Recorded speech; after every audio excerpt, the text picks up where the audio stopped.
A nuestro presidente Daniel Becker, que nos reciba en este auditorio, a Rodrigo Brand, presidente ejecutivo del ABM, a Julio Carranza, a Adrián Otero, vicepresidentes de la asociación, y por supuesto a todos nuestros compañeros de los medios de comunicación que nos acompañan esta tarde. Vamos a arrancar con la presentación y después procedemos, como siempre, a las preguntas y respuestas. Adelante. Muchas gracias. Pues antes que nada, muy buenas tardes a todos. Gracias por seguirnos.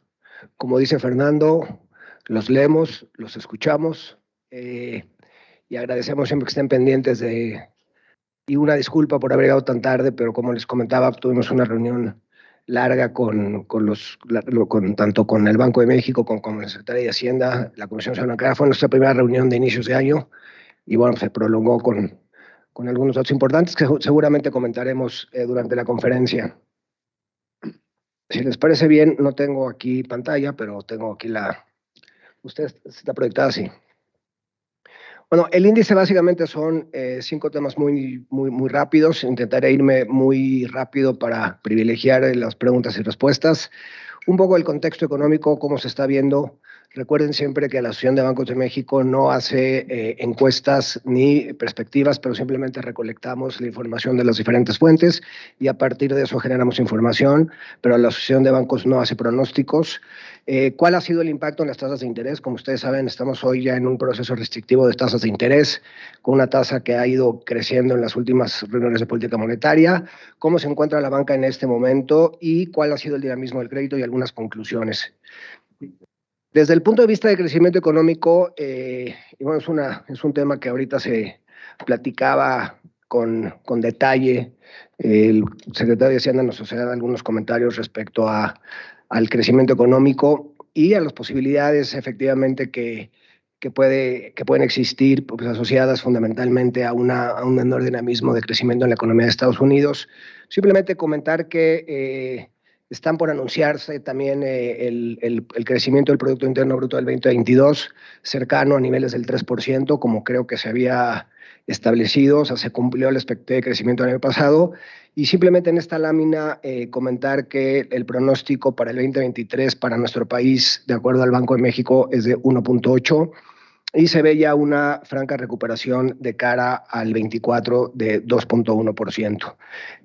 Ahí vemos los pronósticos de diferentes analistas, pero el promedio está en 1.4 para este año y 2.1 para el siguiente año. Si vemos la siguiente lámina, pues ustedes ya saben, por parte de la inflación alcanzó su punto más alto en septiembre. También se comentaba que es muy posible que para mediados del próximo año empecemos a ver, para mediados de este año ya una disminución de la tasa de interés por parte del banco.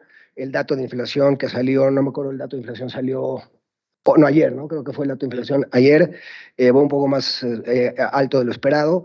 Pero bueno, esperemos que para mediados de este año ya empecemos a ver una inflación decreciente y menores restricción de política. La siguiente lámina vemos lo que Banco de México estima, lo que estiman las diferentes calificadoras y los diferentes actores. Todavía se espera quizá un incremento de 0.5 punto. Y es probable que, de acuerdo a lo que se espera, empecemos a ver disminuciones de la tasa de interés para el segundo semestre. En Estados Unidos también se espera algunos incrementos, pero también, como pueden ver, ya se puede esperar a ver menores crecimientos, inclusive menores tasas de interés hacia adelante. Sin duda, la política monetaria prudente de parte del Banco de México ha contribuido al buen comportamiento del peso frente al dólar. Como ustedes saben, y una de las preguntas que se hacen a menudo, que nos hacemos a menudo, es ¿qué ha pasado con la estabilidad del tipo de cambio? Bueno, una de ellas ha sido pues, el buen comportamiento que ha tenido el Banco de México. Y por supuesto, bueno, yo creo que es importante mencionar que a pesar de que el banco ha subido las tasas, la tasa de 10 años sigue en niveles de 8.20, por lo que podemos seguir viendo inclusive tasas de interés hipotecarias de un dígito. Y esto pues habla de una política prudente por parte del Banco de México. Siguiente, por favor. ¿Cuál ha sido el impacto en las tasas de interés? Y yo creo que eso es relevante. La tasa de referencia del Banco de México ha subido 500 puntos y ahí ustedes pueden ver en la lámina, en los cuadros azules, cuál ha sido el incremento para los diferentes segmentos de crédito. Los que han sufrido mayor incremento son las grandes empresas, con casi 500 puntos, muy similar a lo que ha incrementado el banco. Pero si ven los otros sectores, incluyendo vivienda, por ejemplo, vean vivienda todavía a noviembre del 2022, podíamos ver tasas de un dígito. Y me parece que es relevante corroborar que todavía podemos encontrar tasas de un dígito para créditos hipotecarios, pero esta tabla nos parece que es interesante y que para ustedes puede ser muy representativa, porque se ve que claramente los créditos a los diferentes segmentos no han subido en la misma proporción que han subido las tasas del Banco Central, y esto obedece, entre otras cosas, pues creemos que a un nivel de competencia bastante importante que ha hecho que no se impacte al consumidor final todos los incrementos que hemos visto en la tasa, y como insisto también, pues con una menor, no con una curva invertida, con todavía un swap de 10 años en niveles de 8.20, 8.25. Incluso en términos de la morosidad de las empresas, a pesar de los incrementos que ustedes pueden ver del lado izquierdo, lo que pueden ver en lo que está cuadriculado es lo que ha crecido el flujo de crédito nuevo. Es decir, lo que estamos viendo, esto no es stock final, pero es flujo, y lo que podemos ver es que prácticamente todos los sectores han tenido flujo neto de 2 dígitos, y veremos una tabla. Ya estamos prácticamente en todos los circuitos de crédito observando saldos de stock final, inclusive mayores al 2019, antes de la pandemia. Y creo que esto es muy representativo porque habla, pues básicamente de 3 o 4 cosas. Primero, que la economía mexicana está en un proceso de dinamismo, no en un crecimiento exponencial, pero sí en un franco crecimiento. Seguramente veremos el anuncio del crecimiento del 2022, insisto, seguramente cercano a 3%, y ese dinamismo también se ha visto reflejado en el crédito. Es importante también mencionar que durante la pandemia vimos una disminución y también podemos observar, a lo mejor en algunos casos, que una base menor, pero bueno, yo creo que estos son muy buenos indicadores en términos de penetración y crecimiento y dinamismo.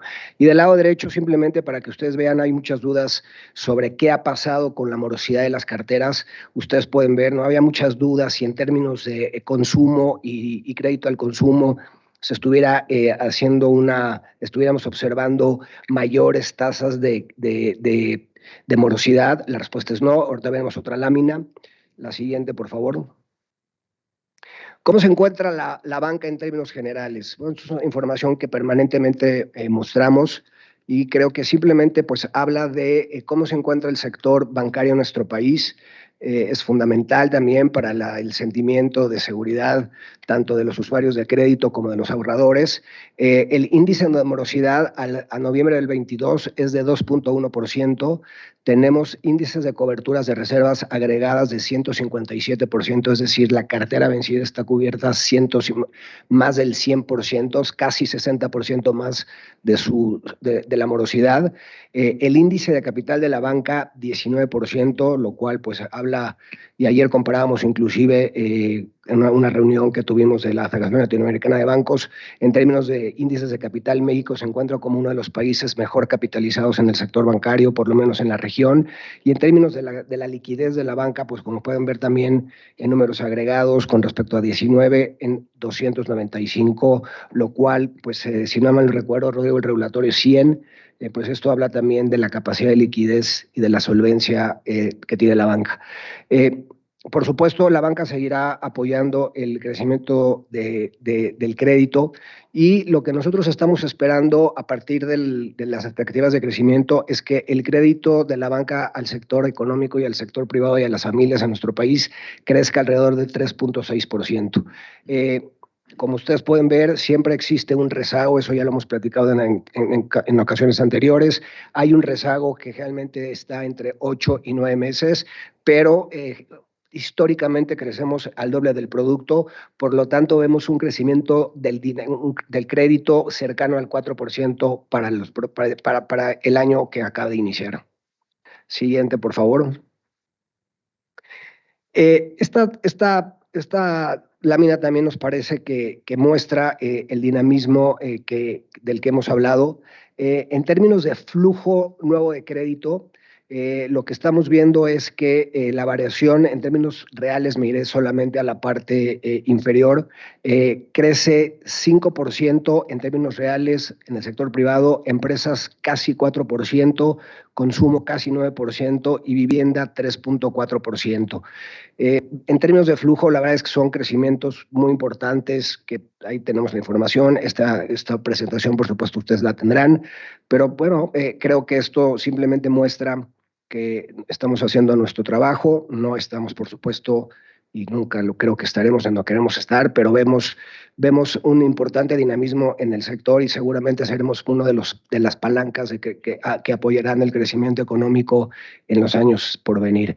El crédito a grandes empresas, cuyo saldo ya superó niveles prepandemia, y esto, pues, insisto, es la evolución de la inversión y la actividad económica que determina la demanda, por supuesto, apoyado por todo este tema de nearshoring. Veía hace rato algunos datos de inversión extranjera directa. La inversión extranjera directa en nuestro país el año pasado, de acuerdo a los últimos datos del Banco de México, creció en el orden de, si me dan un segundo se los voy a decir, porque ahorita lo checábamos, pero creció alrededor de 29%, 29.5%, con una inversión extranjera directa de alrededor de $32,000 millones. Esa fue la inversión extranjera directa que observamos el año pasado, que comparado con el año anterior es prácticamente 30%, y esto pues creo que apoya de alguna manera porque estamos viendo este dinamismo en las grandes empresas. Y creo que otra cosa para destacar es que el saldo de pymes, que siempre ha sido un reclamo muy importante de la sociedad, ya estamos prácticamente en saldos prepandemia de stock final. Como pueden ver del lado derecho de la gráfica, teníamos 438,000 millones de pesos y hoy estamos en 421,000 millones de pesos en crédito PYME.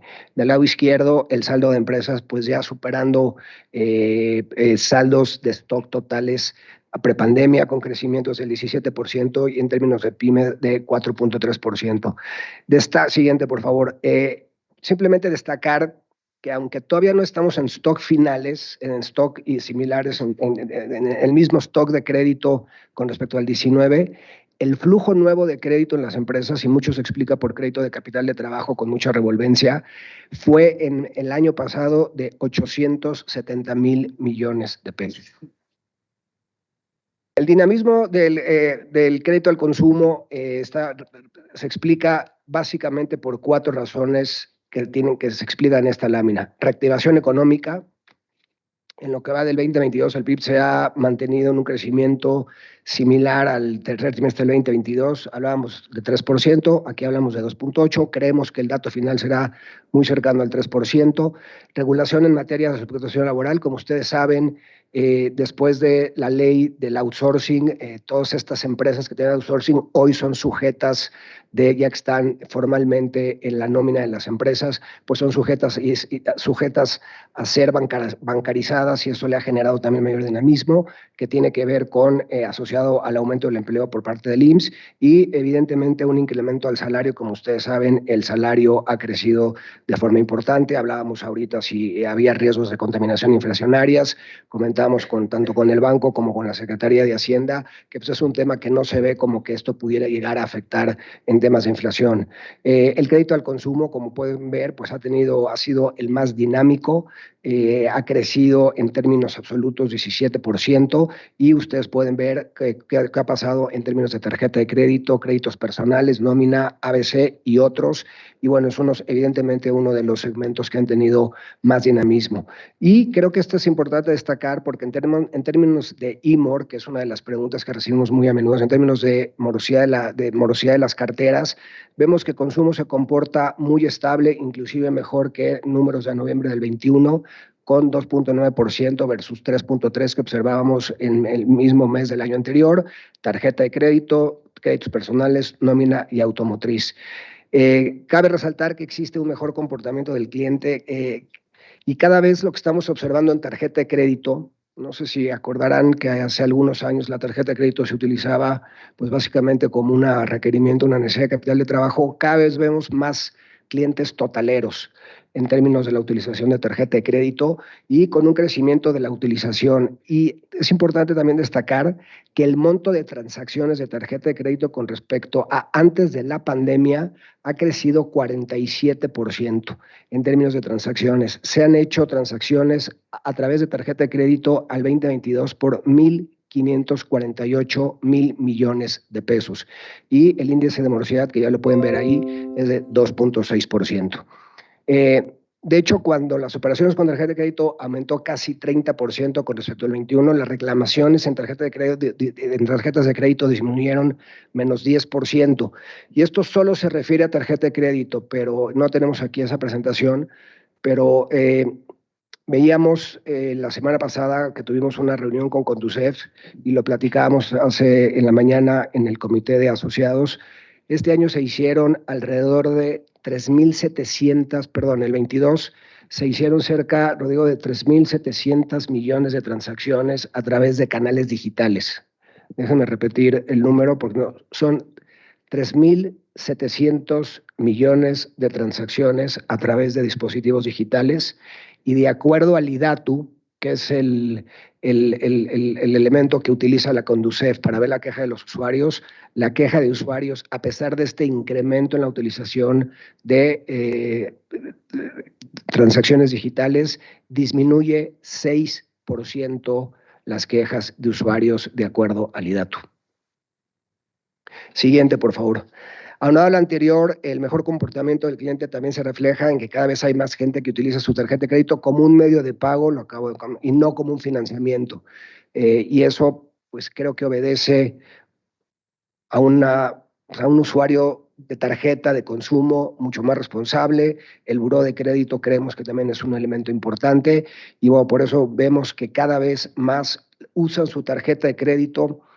Pues yo diría, me atrevería a decir, a reserva de lo que ven mis colegas, la tarjeta de crédito se utiliza mucho como tarjeta de débito. Es decir, cada vez vemos clientes más totaleros porque cabe mencionar que uno de los créditos con mayor costo pues es el de tarjeta de crédito. Y esta lámina nos parece interesante porque de acuerdo a Banco de México y el INEGI, las familias mexicanas están apalancadas solamente 16%. Eso nos parece que es un coeficiente muy sano. Si nos comparamos con otras latitudes, no tenemos el dato de otros países, pero en términos de apalancamiento de las familias y los hogares es solamente 16% y se ha comportado así. Es decir, no estamos en una sociedad sobreapalancada que en caso de que tuviéramos un menor dinamismo del crecimiento económico pudieran verse afectados. Y esto creo que es muy importante destacarlo porque no vemos una economía sobreapalancada en una dinámica mucho mejor, pero que todavía enfrenta ciertos retos hacia adelante, sobre todo, bueno, pues a raíz de los acontecimientos internacionales que ya todos conocemos y que creo que no voy a comentar. Fíjense la potencia que tiene la banca en términos de lo que puede generar para los hogares y las personas.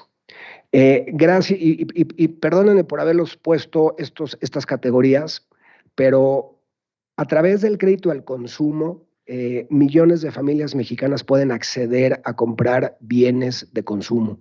En términos, por ejemplo, de lavadoras, gracias al crédito al consumo, si nos comparamos contra el 2012, pasó de 64% a 71% la posibilidad de que la gente se haga gracias a la utilización del crédito de este tipo de enseres. 5.3 millones de hogares se han visto beneficiados gracias a esto y ahí simplemente pusimos algunos elementos para que puedan ver la potencia y lo que puede hacer el crédito desde el punto de vista de un elemento de crecimiento económico y apoyo a las familias y a los usuarios de la banca. Y esto se refiere solamente para crédito al consumo. Bueno, no me pararé a ver cada uno, pero ahí ustedes pueden ver cómo ha apoyado la banca a las familias en elementos que son fundamentales para el uso diario. Ya casi por terminar, finalmente queremos destacar los múltiples beneficios para el cliente por utilizar tarjetas y otros medios de pago digitales, siempre y cuando se usen de forma responsable y apoyados con mayor educación financiera. Estaremos muy abocados a que hacia adelante permanezcan todas estas campañas para que los usuarios no se dejen engañar, pero tenemos, en términos de economía y sociedad, disminuye el riesgo por el uso de efectivo. Eso evidentemente es un factor muy importante desde el punto de vista de la utilización de canales digitales, aporta y apoya la formalidad y aporta crecimiento a los comercios y por supuesto pues eso se ve reflejado en el crecimiento económico.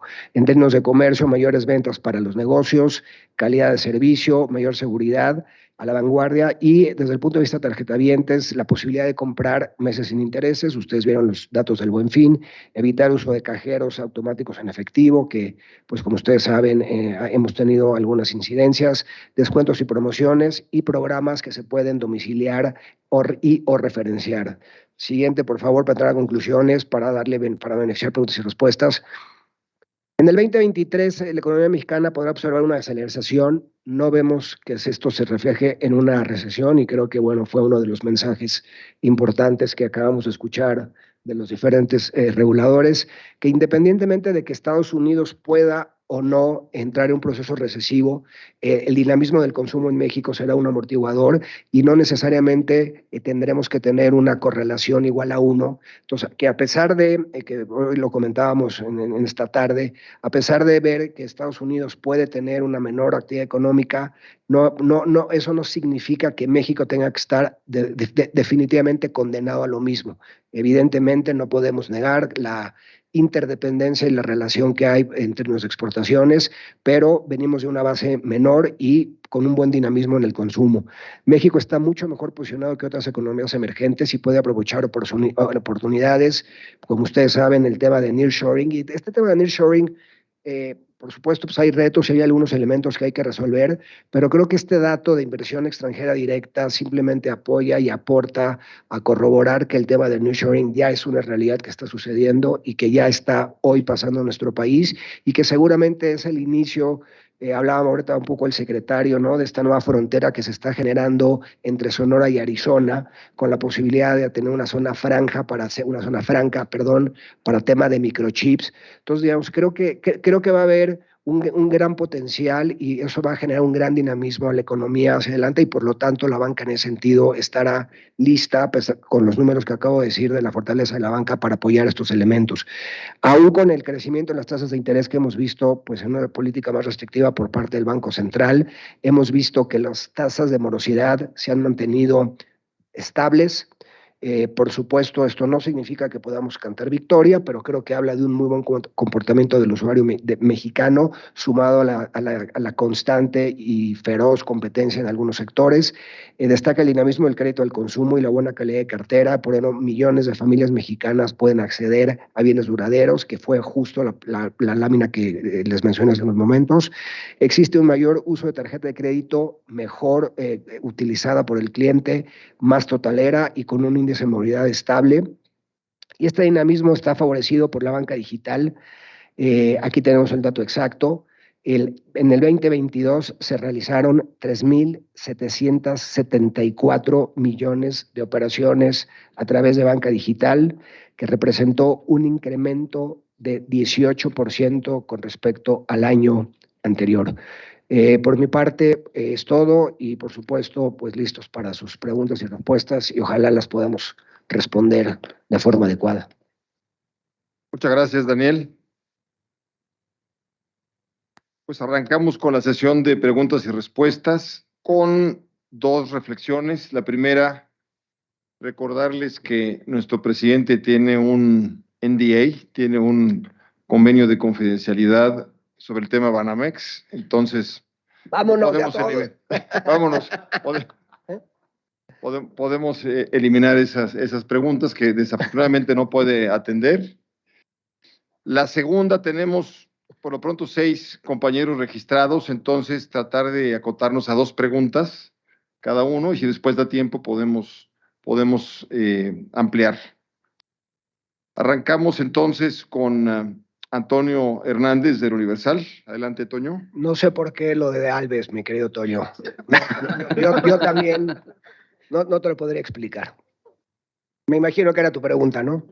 Obviamente. Una de ellas. Sí. Dos preguntas muy rápido. La primera, la misma Conducef, algunos analistas han empezado a alertar de la morosidad, sobre todo al cierre de año, las compras de Buen Fin, lo que se empieza a ver en los pagos de enero. Nos muestras números, decías que no se puede cantar victoria hacia adelante, de que esta combinación de tasas altas podría un poquito a complicar los números en morosidad, si lo están viendo así. Esa es la primera pregunta. Y la segunda es, el anuncio de la mañana de eliminación de comisiones entre varios bancos ha llamado mucho la atención, Daniel. Básicamente es qué tanto está cerca la banca en México en su totalidad para llegar a un momento en que los bancos, todos los bancos, no cobren comisiones por usar los cajeros. Gracias. Tu primera pregunta referente al dinamismo y, por supuesto, no se puede cantar victoria y déjame, Toño, si me permites, acompañar tu pregunta con una pregunta. Dice, oye, ¿por qué el dinamismo del crédito en un entorno que parece tan recesivo? Salvo que la tasa de interés se vuelva verdaderamente, se encarezca a niveles que la vuelvan inoperante, que no vemos el caso, ¿no? Yo creo que hemos visto un Banco de México sumamente responsable, siempre adelante de la curva. Inclusive hay analistas que piensan que el Banco de México se podría desacoplar de la política de la Fed. Pero ¿por qué sigue el dinamismo de crédito y por qué no vemos hoy un elemento de morosidad importante, particularmente en el consumo? Primero, porque los datos, y son los datos duros, ahí están, 2.6 de índice de morosidad. Segundo, lo que hemos encontrado, Toño, es que, por supuesto, la tasa es un elemento importante para el otorgamiento de crédito, pero es más importante las expectativas de crecimiento. Cuando hay expectativas de crecimiento, aunque la tasa aumente, sigue habiendo apetito por crédito. Y si esto tú le añades este tema de nearshoring, que en realidad ya es una realidad, no sé si ustedes han tenido oportunidad de ver lo que está pasando en la frontera. Si ustedes tratan de encontrar hoy un metro cuadrado para bodegas de logística en la frontera, ¿sabían qué hay? ¿Sabían de qué tamaño es el nivel de ocupación o qué capacidad de holgura hay en bodegas para logística en la frontera norte? Pero estamos al 100. De hecho, no sé si lo correcto es decir una tasa negativa. Es decir, hay una sobredemanda, ¿no? Entonces, eso habla de que la expectativa del crecimiento económico, independientemente de los nubarrones que pueda haber, el nearshoring, entre otras cosas, va a generar un crecimiento económico importante y creo que esa es la apuesta de los empresarios y de las familias cuando están dispuestos a tomar un crédito. Y la banca también en ese sentido pues analiza, ¿no?, el potencial. Referente a lo que tú comentas del aviso que se hizo hoy junto con Scotia y algunos otros bancos, bueno, es una iniciativa que iniciamos Scotia y nosotros hace algunos años. Ya había algunos otros bancos que habían hecho convenios. Y es difícil responderte porque, bueno, cada banco tendrá sus propias políticas y sus propias definiciones, pero nos parece, hoy Adrián me corregía, nosotros, perdón, yo no quería hablar del tema, yo de hecho no es mi conferencia de eso, de hecho el secretario lo comentó como algo muy positivo. Yo tenía el número de 9,000 cajeros automáticos que van a tener cero comisión, Adrián me corregía, el número son 12,000 cajeros en su totalidad, y lo único que pensamos es que este tipo de iniciativas lo que genera es, uno, elementos de competencia y luego la posibilidad de que otros bancos se sigan sumando a este tipo de características y este tipo de elementos. ¿Qué trae como consecuencia? Que el usuario que tenga una tarjeta de crédito de cualquiera de estos bancos que ustedes vieron por la mañana, su costo de transacción en un cajero automático para cualquier tipo de transacción sea cero. Y aquí es importante recalcar algo nada más, y perdón que me extienda un poco, porque no significa que no haya costos entre nosotros. El que está absorbiendo los costos son las instituciones. Y creo que eso habla, primero, de una banca responsable y de una banca con dimensión social. Y la posibilidad de que se sumen todos, Toño, pues eso dependerá de la política individual de cada institución, pero estamos seguros que esto generará atracción y atractivo para que otros se vayan sumando a este tipo de plataformas. Perdón. No, está perfecto. Y si me permites, Toño, nada más complementar un tema de la parte de crédito. De hecho, hay unos muy buenos datos que vale la pena. Vienen en la página 24, hay un poco de la presentación, cuando tú puedes ver el endeudamiento de los hogares, ¿no? Y cómo más o menos se ha mantenido sobre niveles muy estables, sobre niveles de 2019. Pero hay otra información que da Banco de México y el INEGI, en el cual tú puedes ver la posición financiera, en el cual ves el total del crecimiento en cuanto a la captación, es decir, el ahorro de las personas, comparado con el nivel de endeudamiento en relación al PIB. Y si vendo más o menos los datos, más o menos el nivel de endeudamiento en relación ha pasado de realmente del 50 al 51%, más o menos, que esa es la parte del ingreso disponible que van a tener, porque los ahorros han crecido y su nivel de endeudamiento se ha mantenido muy estable. De hecho, con gusto, si quieres, luego te la compartimos para que la veas. Y al final, pues recuerda que de repente pues puedes tener obviamente estas variaciones, ¿no? Lo que habrá que ver es un poco el comportamiento, cómo se ve hacia adelante, pero por ahora, como puedes ver los números de la industria, la verdad es que estamos solos y al contrario, creo que es un momento en que la banca está muy bien capitalizada, necesitamos seguir creciendo, apoyando, y también hemos hecho un esfuerzo enorme por mantener los niveles de tasa. O sea, ustedes pongan a ver que las tasas han subido 650 puntos base en un año. Y vean las tasas en cuestión de los bancos, de la industria y cómo, y eso habla de la gran competencia que tenemos en la industria y obviamente donde pues queremos tener una penetración y hay una elasticidad con los clientes. Muchas gracias. Tenemos ahora la pregunta de Edgar Juárez, del Economista. Adelante, Edgar. ¿Qué tal? Buenas tardes. ¿Cómo estás, Edgar? Ya que se tocaba un poquito este tema de las comisiones y bueno, en vista de que se acerca la convención bancaria, ha sido una de las peticiones del actual jefe del Ejecutivo desde que inició su mandato para el sector. No sé si nos pudieran comentar cómo han avanzado en esta reducción o nueva catálogo. Este nuevo catálogo que iba a hacer o que iba a sugerir o hacer el Banco de México, si ha habido ya una reducción importante en el número de comisiones que cobra la banca en general, que nos pudieran regalar al respecto. Y comentaban ustedes este buen dinamismo que ha tenido, que tuvo el crédito al consumo en el 2022. Pues yo creo que no se veía desde hace ya algunos 5 o 6 años, si no me equivoco, y que impulsó a la cartera total, ¿no? Esta tendencia, digamos, la podremos ver todavía en el 2023, el portafolio de consumo impulsando la cartera de crédito de la banca, considerando, bueno, esta desaceleración que ustedes están estimando, no recesión, pero sí desaceleración, y este entorno todavía de elevada inflación y alza de tasas, ven todavía un buen comportamiento del crédito para 2023, el crédito al consumo en específico. En términos de comisiones, te refieres al ordenamiento de comisiones en general, ¿no? Que pasamos de 2,000 a 200 comisiones en el catálogo. Ajá, Estamos en 200, seguramente hay área de oportunidad, pero hoy ya, si mal no recuerdo, son 200, pasamos de 2,000 a 200 diferentes comisiones y seguramente seguiremos trabajando en depurar.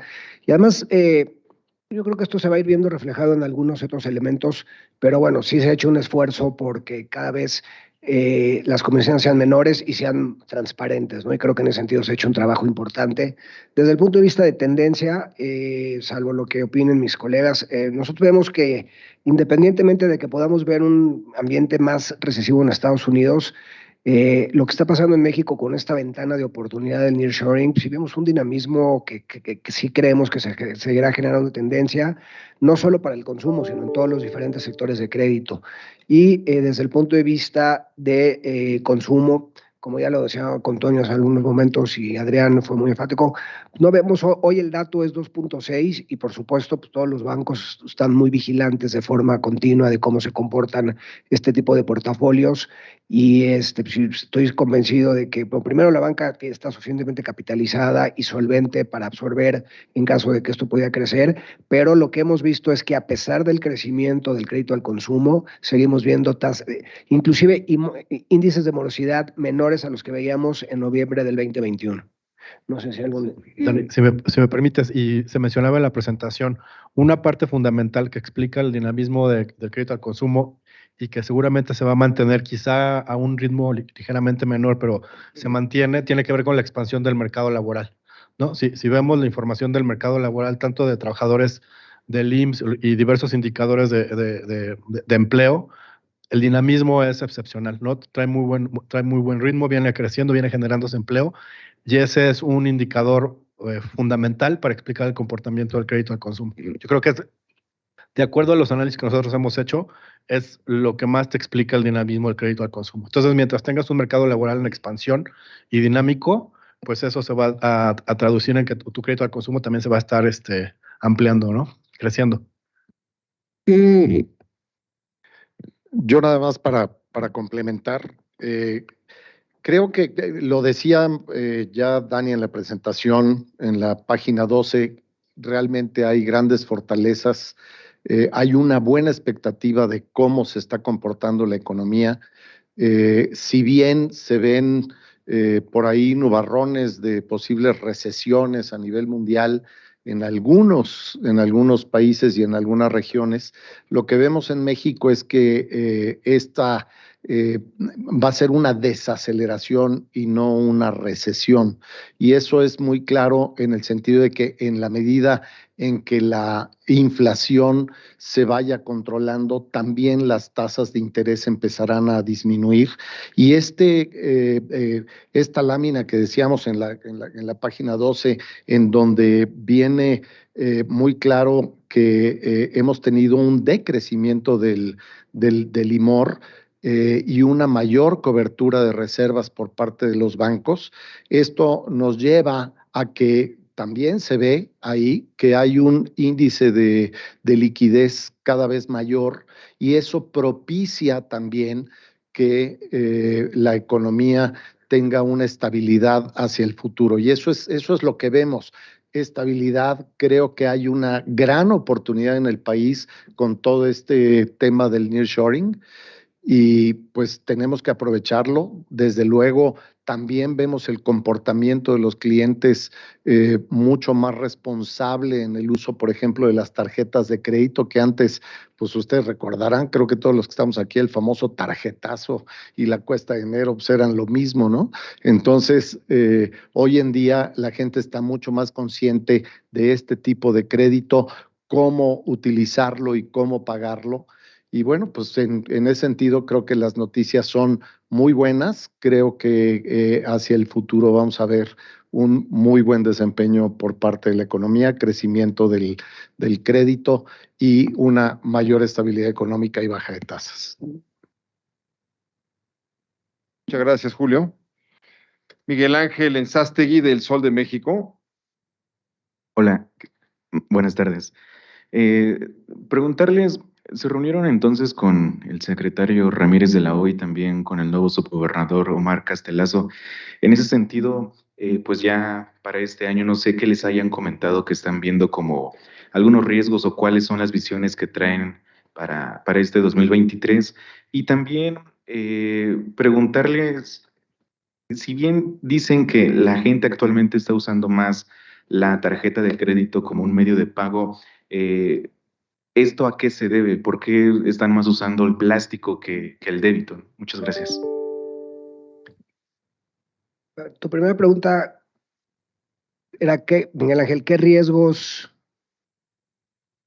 ¿Cuáles son las impresiones que tanto el secretario como el nuevo subgobernador les compartieron para este 2023? ¿Qué es lo que están esperando? ¿Un plan de trabajo? No sé. Bueno, yo creo que un poco el comentario del secretario, no sé si mis colegas coincidan conmigo, es que primero era poco creíble que que en el 2022 se hubiera crecido lo que estaba establecido en el presupuesto de la Federación, que era un crecimiento de 3%. No tenemos el dato último, pero no sabemos que el dato estará muy cercano a 3%, ¿no? Por ahí debe andar el último dato. Y además se comentaba que, aunque no tenemos certeza de qué tan profunda o no pueda ser una recesión en los Estados Unidos, el dinamismo del consumo en México va a generar ciertos amortiguadores, sumado a, creo que el secretario comentó que la recaudación en términos reales creció 2.4%. Entonces, digamos, hay buenos elementos que evitarían un elemento de algo severo por un choque del exterior, ¿no? Las finanzas públicas, como tú sabes, se han manejado con disciplina. De hecho, el secretario comentaba que el coeficiente de deuda PIB bajó un punto, estaba en 51 y hoy está en 50%, con un superávit primario negativo, pero marginal. Entonces, yo creo que desde el punto de vista de finanzas públicas eso nos pone en una posición muy positiva hacia adelante y no se ven severos riesgos. Esto no significa que no tengamos que estar observantes, ¿no? Estamos interconectados con el mundo, hay elementos complejos, la guerra en Europa no termina, algunos commodities pues se están otra vez subiendo, aunque también se comentaba que particularmente ya se vio el pico de crecimiento en alimentos en nuestro país y probablemente, como ya se comentaba hace algunos minutos, no sería imposible ver que para el segundo semestre empezáramos a ver una disminución en la tasa de referencia. Entonces creo que eso es muy positivo. ¿Por qué la gente está usando más tarjeta de crédito como débito y no como crédito? Pues no sé, ahí sí le pediría a Julio, tú que tienes una operación importante de tarjeta. A ver, la verdad es que si vemos que durante la pandemia el crecimiento del ahorro por una parte fue muy, muy importante y después el uso de la tarjeta de débito creció a tasas muy, muy, muy importantes, ¿no? Entonces, lo que vemos ahora es que el crédito, la tarjeta de crédito y otro tipo de créditos como el préstamo personal y demás, nómina, etcétera, ha empezado a crecer a una velocidad mayor. También es porque la gente empieza a ver cuáles son los productos que más le convienen de acuerdo a la circunstancia particular que están viviendo en su momento. Simplemente el tema del débito no es que haya disminuido, es que el débito es parte de todos estos ahorros que la gente hizo durante la pandemia y que le ha servido como un buffer, como un soporte de toda la situación del regreso después de la pandemia, ¿no? Pero en términos de uso, otra vez, la tarjeta de crédito es un producto que es bien utilizado, es un gran producto con un beneficio muy importante a los clientes y creo que los clientes lo han empezado a entender mucho mejor el cómo usarlo y eso es lo que estamos viendo hoy, ¿no? Gracias, Julio. Pasamos a la pregunta de Isabel Woodford, Reuters. Adelante, Isabel. Hola. Han hablado mucho del nearshoring y que están a tope, pero una de las preocupaciones que me han hablado es de la energía y si hay suficiente electricidad para soportar todas las compañías que están viniendo. Entonces quería preguntar si tienen algún análisis de eso. Y lo siguiente sería sobre si han visto algún impacto al consumidor ¿Me escuchan bien? O mejor se lo quito. Te escuchamos bien. Sí. ¿Algún impacto de la crisis de las instituciones? ¿Qué pasó con esto? Empezamos por la fácil, ¿no? Eso. ¿Cuál es la más fácil? Hablemos de nearshoring y lo comentábamos ahorita justamente a la de la comida. Como tú sabes, Isabel, en Sonora se está haciendo un campo de generación de energía fotovoltaica, que va a ser la más grande del país, que además va a tener capacidad de abastecer a la zona y a la zona también de la parte de Arizona.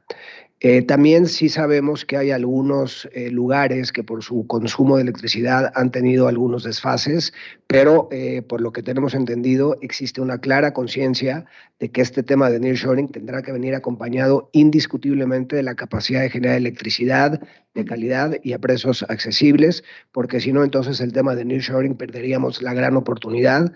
Y de hecho, nos comentaba el secretario que fue uno de los temas que se trató hace algunas semanas en las reuniones trilaterales que hubo.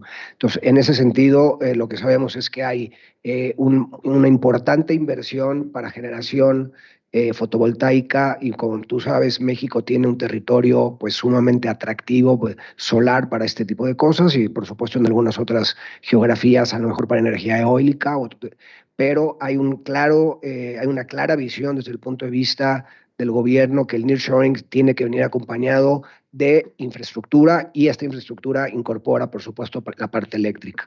Desde el punto de vista de tu segunda pregunta, que fue y lo comentábamos, yo también con el subsecretario, no se ha, lo que sí se ha, no ha visto, el sistema no ha tenido temas de liquidez, pero lo que sí ya se observó es que algunas instituciones financieras no bancarias, derivados de estos problemas que han tenido 4 o 5 SOFOMES muy grandes que hicieron emisiones también pues en local y en el extranjero, sí han visto alguna astringencia, pero eso está mucho más en la zona de instituciones financieras no bancarias que pues asociadas, por supuesto, a este tipo de cosas siempre genera una temporalidad en lo que se vuelve a restablecer, pero sí se comentó, o por lo menos se comentó en la mesa, en corto, que sí algunas instituciones financieras no bancarias, pero en la banca en particular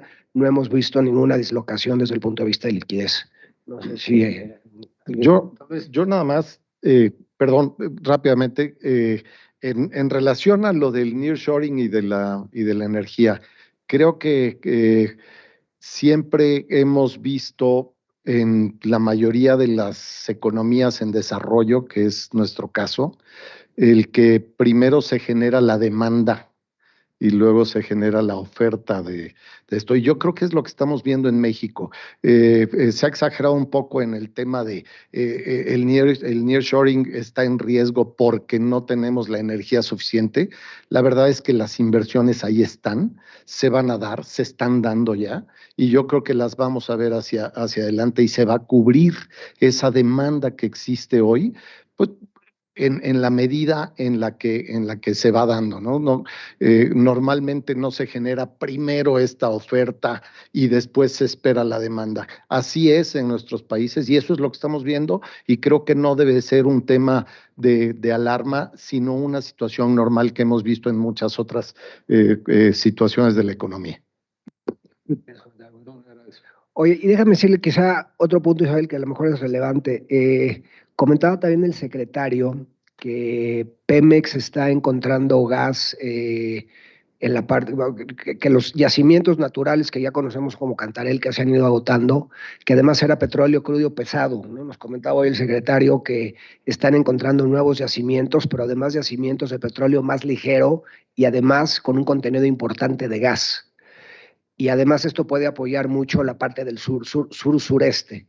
Entonces creo que lo que también veremos hacia adelante, se hablaba inclusive de plantas de liquefacción, entonces lo que creo que también veremos hacia adelante es que se están generando se van a empezar a generar importantes cantidades de gas para la zona sur-sureste, que es una de las áreas, como tú sabes, menos desarrolladas del país. Muchas gracias. Tenemos una quinta participación de Senyacen Flores, de Bloomberg Línea, por favor.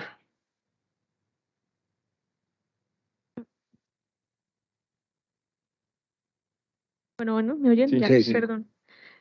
Daniel, preguntarte en el tema de nearshoring también, que nos ayudes a ponerle número, ¿no? Un número es la inversión, pero ustedes, ¿cuánto tienen en cartera?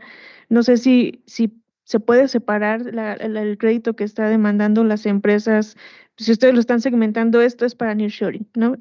¿cuánto tienen en cartera? ¿Cuánto piensan? ¿O hay una proyección de cuánto podría? ¿Y en qué sectores concretamente están demandando este financiamiento, ¿no? Para el nearshoring. Y bueno, estás en este tema de confidencialidad por lo de Banamex, pero no sé si alguno de los vicepresidentes, ellos creo que no. Me gustaría preguntarles qué piensan de que hay una posibilidad de que un minero, alguien con expertise en minería, pueda entrar al sector pues financiero, ¿no? Alguna vez hablé con Moody's y ellos decían que pues tiene que tener el ganador pues experiencia, ¿no? En el sector financiero. Entonces no sé, puedes opinar, Daniel, también si te gustas, pero bueno, por esta cuestión de confidencialidad. Entonces, es una opinión, dado que estamos ya en la última, pues los últimos días, en la recta final, ¿no? De este proceso. Muchas gracias. Te voy a contestar la primera, que es la más fácil. ¿Cuánto vale el crédito de la banca al sector de nearshoring? Honestamente no tengo el dato. No lo sé, y no sé si Rodrigo lo tengamos. Porque ahí se complica un poco porque puedes tener créditos que están vinculados a cadenas de suministro que no necesariamente sean usuarios finales, pero que sí son parte de la cadena de suministro. Granularmente, que yo sepa, Rodrigo, esa información no la tenemos granular y no se proporciona, ¿no? Además es información de cada banco. Y referente al otro, pues creo que gracias por contestar la pregunta, no puedo comentar nada al respecto. Pero si quieres. Pero Adrián sí. No. Yo te voy a decir del nearshoring, del otro no puedo. De la minería ese no sé. Pero del nearshoring, déjate doy algunos datos. Primero, el World Bank está estimando que esto es una oportunidad entre el mediano y largo plazo de $35 billones para México. Y vamos a poner Este año, ¿no? en el mediano corto plazo, no especifica, son 30 en el corto plazo y 5. Ese es el mejor dato que yo he visto. Comparado con otros países, de hecho México es el más grande, 35, y ahí te compartimos, hay una información. Luego, por otro lado, tenemos que poner en contexto qué es el nearshoring. Al final del día, es todo el tema de digamos que la producción que se está pasando de otros países a nosotros por un tema de proximidad. Pero la banca lleva financiando todo el tema de la parte de las naves industriales o la parte del sector inmobiliario industrial. Llevamos financiándolo muchísimos años y de hecho han tenido un crecimiento muy importante. De hecho, las fibras han sido participantes de toda esta parte del tema del crecimiento de las naves industriales, porque al final del día, para tú pasar esa producción, lo que necesitas es tener una nave industrial en la cual pues tú vas a poner a las máquinas, a las personas para poder hacerlo. Entonces, la banca llevamos financiando muchísimo, muchos años esto, y esto va a ser una oportunidad adicional para seguir creciendo y fomentando uno de los sectores del real estate que más oportunidades desde el punto de vista de empleo, de la creación, y en específico las industrias que han estado llegando y que hemos visto muchísimo, es todo el tema de manufactura, todo el tema de electrónicos, y están llegando todavía mucho más autopartes. Entonces yo creo que ese es, tal vez eso pueda ayudar para darte algunos datos. ¿Nadie se anima con la primera pregunta? Tenemos la última. Fer, muy rápido. Yo creo que como gremio no nos corresponde posicionarnos o opinar sobre una transacción entre particulares. De acuerdo. La última solicitud de intervención es de Ernesto Gloria, de Enfoque Noticias. Gracias a todos. Yo, aprovechando que ya regresó Julio, me gustaría saber si me pudieran dar un comentario. ¿Qué pasó con esos ahorros que durante la pandemia se estuvieron generando? ¿Ya se terminaron por completo? ¿Cómo los ven ustedes? ¿Servirán para fomentar el consumo durante este 2023 en este escenario de recesión? E insistiendo en esto del nearshoring, si pudieran a lo mejor ponerle algún porcentaje de nuevos créditos que hayan estado recibiendo, sobre todo en la zona de la frontera, esta parte del centro del país, el Bajío, para darle un contexto de cuánto representa esta llegada de nuevo capital, saber si el capital está llegando, las inversiones están llegando con capital de origen o lo están adquiriendo aquí en el país. Gracias. Gracias, Ernesto. Bueno, lo que sí hemos visto, y no mostramos el dato, pero durante la pandemia se acumularon ahorros adicionales a lo que ya tenía la banca de 1.6 billones de pesos. No tengo el último dato, pero esto sí ha empezado a disminuir. Lo que significa es que la gente está cambiando sus hábitos de consumo y en lugar de ahorrar, están consumiendo. No sé, Rodrigo, si tenemos el dato que era 1.6, ahora el dato está en 1.4, es decir, ya empezamos a ver una disminución importante, pues ojo, 1.6 billones de pesos. Si ya estamos en 1.4 billones de pesos, eso significa que la gente está dejando de ahorrar y está consumiendo. Desde el punto de vista, otra vez, no tenemos la información. Lo que sí te puedo decir, Ernesto, es que el año pasado la inversión extranjera directa fue de 32.147 millones de dólares. Como ya bien dijo Adrián, ese dato, este año se podrían esperar alrededor de 30,000 millones de dólares, más una delta adicional para los siguientes años. Y otra vez, ¿en qué sectores? Pues yo creo que ya lo comentó Adrián, pues básicamente son todos los sectores que están interconectados a las cadenas de suministro, ¿no? Desde el usuario final hasta todos aquellos proveedores Tier 2, Tier 3 y Tier 4 que están en la... Y creo que eso también explica el tamaño de demanda y incremento de precios, inclusive en la frontera. Por cierto, nadie nos ha preguntado de los nómadas digitales, ¿no? No sé qué opinan ustedes, si han visto mucho nómada digital en la Ciudad de México, en Mérida, ahorita que nos vamos a ver en Mérida, estuve en Mérida la semana pasada. La verdad es que es un ecosistema de extranjeros, que eso creo que también habla un poco del dinamismo que estamos viendo en nuestro país. Se calcula que el año pasado ingresaron a nuestro país más de 500,000 de americanos de nómadas digitales que están aprovechando las bondades de nuestro país en términos de todas sus capacidades y todas las fortalezas que tiene. Por supuesto, pues que eso no es un reflejo inminente pero bueno, pues creo que sí habla un poco de lo que está sucediendo en términos del país. Insisto, yo no tengo los datos, creo que nadie de nosotros tenemos los datos precisos de cuánto crédito se va, pero yo creo que me iría con la idea de Adrián, ¿no? Los bancos llevan financiando temas que están vinculados al sector exportador, pues yo te diría desde que se firmó el primer tratado de libre comercio, que habrá sido, Fer, en 1990 y con el presidente Salinas, cuando se firmó el NAFTA, en 1993, ¿no? Entonces, desde ahí creo que la banca ha estado participando directamente en todo aquello que tiene. Por supuesto, hoy estamos viendo cadenas de suministro mucho más complejas, de mucho más valor agregado.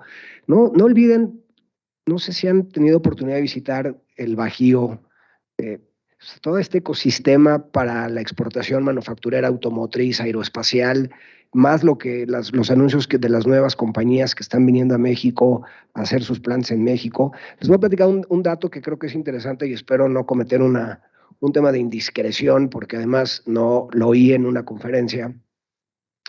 La semana pasada que me tocó estar en una reunión con el canciller Ebrard, este dato creo que es interesante.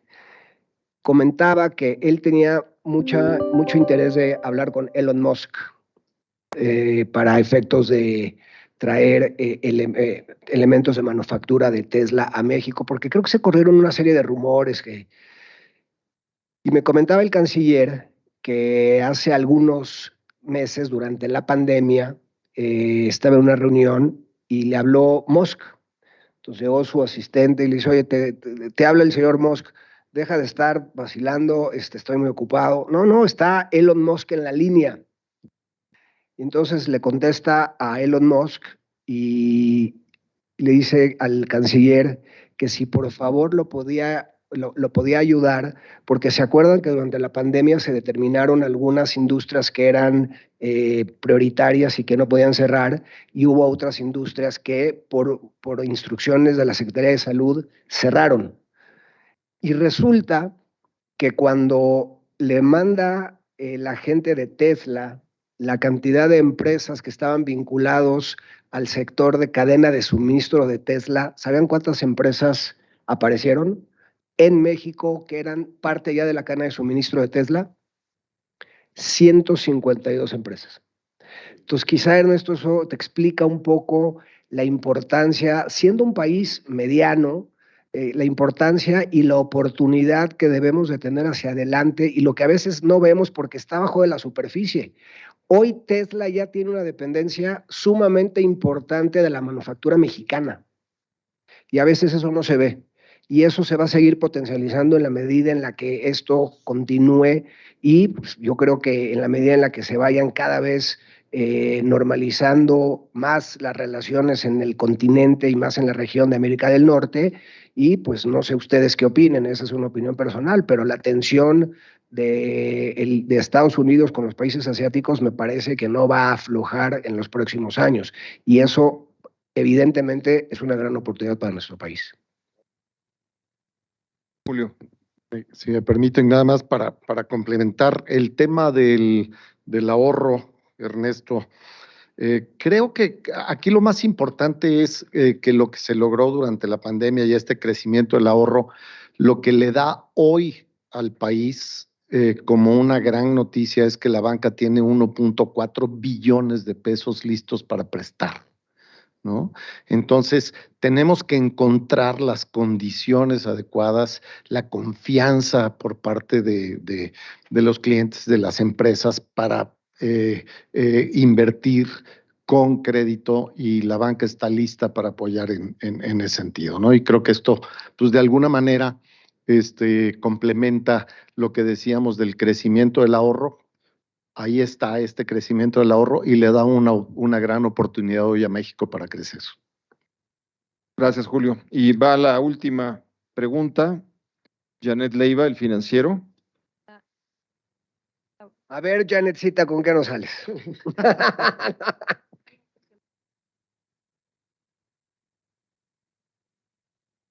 Muy rápido, ya que hablabas de Mérida, obviamente, digo, sé que después está en la presentación, pero ya tienen al menos el nombre de la convención y dos, también con referente a Mérida, pues una de las que habían establecido era tener presencia en todo el país que de parte de la banca privada. ¿Van a cumplir con esta meta para ahora que sea la convención? Y una muy rápida, ya ¿A que qué te estamos... refieres? Perdón, déjame, que si vamos a estar en los 2.700 municipios. Exactamente, en los 2.700 municipios, como lo prometieron hace 4 años, si por fin lo van a lograr. Y una muy rápida, ya que estamos empezando el año y estuvo el secretario y los gobernadores y los subgobernadores, ¿hay algo que hayan platicado acerca de qué es lo que les preocupa en materia económica en este arranque de año? Creo que junto con Banco del Bienestar estoy convencido que llegaremos a esta convención prácticamente con una cobertura del 97% del territorio, básicamente cubriendo a casi los 2.700 municipios. Sí, son 2.700 municipios a nivel nacional. Te daré el dato exacto en la próxima semana, pero entre el crecimiento, fíjate, yo creo que aquí hay qué buen tema, Janet. Yo te diría que en términos generales, la población está absolutamente cubierta en términos de cobertura nacional, porque se calcula que en nuestro país hay 90 millones de teléfonos inteligentes y cada teléfono inteligente hoy ya es una sucursal bancaria. Bajo esa óptica, y yo creo que también, bueno, ya les daremos algunas noticias después de una plataforma que se está lanzando junto con Banco de México para hacer pagos vía celular. Ya será tema para la siguiente conferencia de prensa para que haya material, si no, no van a venir a la siguiente, pero creo que en términos físicos estaremos cubriendo prácticamente el 97% y me parece que con lo que se está logrando a partir de estos contenidos de dispositivos celulares, pues creo que se podrá cubrir toda la República Mexicana. Desde el punto de vista de qué riesgos nos comentó el secretario, bueno, pues los riesgos que conocemos, ¿no? Los riesgos geopolíticos, las tensiones, pero en realidad, salvo lo que opinen mis colegas, yo sentí a un secretario de Hacienda verdaderamente no sobreoptimista, pero optimista en el sentido de que a pesar de que pudiera haber una disminución de la actividad económica en Estados Unidos, México tiene capacidad para absorber los choques del exterior, salvo que sea un cisne negro, que por cierto les recomiendo este nuevo libro de Taleb Nasib, Antifrágil, no sé si está buenísimo, que habla un poco de lo desconocido y de los cisnes negros bajo ciertas ópticas. Pero no, yo te diría, Janet, que recibimos un mensaje bastante optimista, sobre todo bajo el criterio de, a ver, otra vez, yo creo que yo diría a lo mejor 4 o 5 elementos que destacó el secretario. Primero, un superávit primario prácticamente en cero, ¿no? Veníamos en los años en 19 con un superávit primario positivo y básicamente un superávit mínimamente negativo, es decir, ingresos menos egresos sin considerar el costo de la deuda, ¿no? Se dijo que prácticamente estábamos en 0.1 negativo, si mal no recuerdo. Segundo, un incremento de la recaudación fiscal de 2.4%, un mejoramiento del perfil de la deuda, para el año 24 y 25, ahí tengo ahorita los datos, se los puedo dar, y además un consumo interno con bastante dinamismo, que venía de una base pequeña, pero que eso también pudiera absorber una menor actividad económica. Y que, bueno, por supuesto, si hubiera algo extraordinario que hoy no estuviera en la vista de los diferentes analistas, pero que pues él un poco con la mayor recaudación, con el mejoramiento del perfil de la deuda, con el coeficiente deuda-PIB, pues que se ve un futuro, si no altísimamente prometedor, por lo menos sí con un crecimiento que se pueda igualar al de este año. No sé si quieran comentar algo adicional al respecto. Pues yo nada más complementar que desde luego que hay riesgos a nivel internacional. El tema de la inflación es un tema que se tiene que terminar de controlar a nivel internacional y eso genera inflación en todos los países con esta globalización de los mercados y demás. Entonces, sin embargo, se ha hablado de que en Estados Unidos no se espera realmente una recesión, sino una desaceleración importante. Y esto, pues desde luego, le va a generar a México también un riesgo en ese sentido. Pero todo lo que decía ahora Dani, creemos que las grandes ventajas que tiene México como país y lo que se ha hecho bien en estos últimos años en términos de cuidar el gasto, de la inversión en ciertos proyectos y demás, pues esto nos da la posibilidad de que el 2023 sea un año que tenga un suave aterrizaje de acuerdo a lo que pase internacionalmente, ¿no? Pero quizás el riesgo más importante que tenemos es que pase a nivel internacional con la inflación particularmente que nos puede afectar directamente a México. Oye, ya me regañaron que hiciste una pregunta que no contesté. ¿Cuál es el tema de la convención? Te voy a hablar con toda honestidad. Lo estamos todavía afinando y además no quisiera yo comentar un título que no hemos socializado entre el comité de dirección, pero a ver, lo que sí les puedo decir es quiénes van a ser los participantes y eso creo que nos puede hablar un poco de qué veremos. Primero, contaremos con la presencia de Al Gore. ¿Al Gore a qué se dedica? Sustentabilidad, ¿no? Entonces, y como ustedes saben, se espera que para el 2050 las emisiones CO2 sean igual a 0. Que por cierto, nadie me ha preguntado cuál es el costo de transicionar ellas a emisiones 0. Que eso es un buen dato que ayer platicamos. No, que lo pregúntamelo tú, Fer, porque es que no, a ver, el tema no el tema de financiar, fíjense, ahorita que estuvimos en una misión en el Reino Unido, ya hay ponderadores que consumen menos capital para los bancos, por ejemplo, cuando hay hipotecas verdes. Y una hipoteca verde puede ser una hipoteca que tenga paneles solares, por ejemplo. Y entonces los bancos están empezando en sus taxonomías a hacer ¿cómo se dice disclosure en español? Están mostrando en su información financiera qué porcentaje, por ejemplo, de hipotecas verdes empiezan a tener.